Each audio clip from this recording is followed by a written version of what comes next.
Skull the Mask is an action-packed horror flick depicting a supernatural serial killer based on pre-Colombian mythology in a hunt for revenge in the metropolis of São Paulo. This is co-written and co-directed by Armando Fonseca and Capel Furman, and it premiered on Shudder today after a festival run last year. It's a slasher film that combines the feel of schlocky grindhouse horror films from the 1970s, though with the villain being a hulking silent type in the vein of Michael Myers or Jason Voorhees. For those who are into gorier horror films, you'll be happy to know this is filled with absolute carnage. The mask in question is an artifact that's possessed by an ancient being known here as Anhanga, who latches onto a man played by a Brazilian wrestler named Rourke Jr., and a good part of this movie is the possessed man bouncing around all over town and killing just about anyone who gets in his way in over-the-top fashion. Though even before the possession happens, there's a series of moments where the mask, without a body, would just forcefully sacrifice people as it goes in line with the mythology of Anhanga, latching onto them and ripping out their hearts in scenes that remind me of the chestburster in Alien, and would be those moments that kick things off, as the man the mask possesses was a crime scene cleanup guy working on one of these encounters. Now, as great as all of this sounds, there's a catch. As someone who really likes B-movies and gory horror films,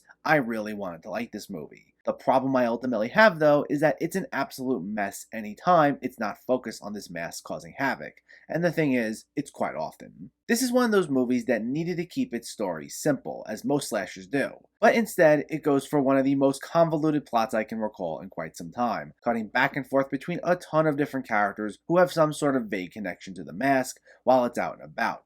And during each of these sequences, we'll get hit with a ton of exposition. But the issue is, we're not quite sure how all of it connects at times, as well as who it is exactly we're meant to root for. Even when the mask is running around, as fun as those scenes can be, it's not like it really goes after anyone of importance. It mainly just targets random people who are only around for the one scene. So a lot of characters go in and out here. The closest we get to three main characters are the owner of a museum who had the mask shipped in for his own personal gain, a detective he blackmails to help him out, and in a separate storyline, a man who's sworn to protect the mask and has some family ties to it. But it's hard to really care about any of these people, as they're all written to be incredibly bland with some of the most forgettable dialogue. Even this ruthless museum owner, who should be scene-chewing and larger than life for this sort of movie, feels way too grounded and close to reality here, but it's not like he says anything of interest to justify a decision like that being made. And it's a shame, as this film does have some cool things going for it. It's a rare film that makes heavy use of practical effects over CGI, and when it goes in on its slasher violence, it can be entertaining. But this film needed a tone that consistently didn't take itself seriously.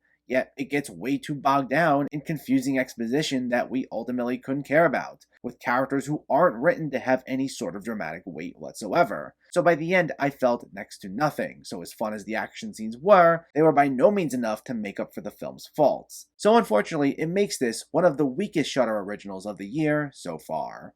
Skull the Mask gets a 2 out of 10.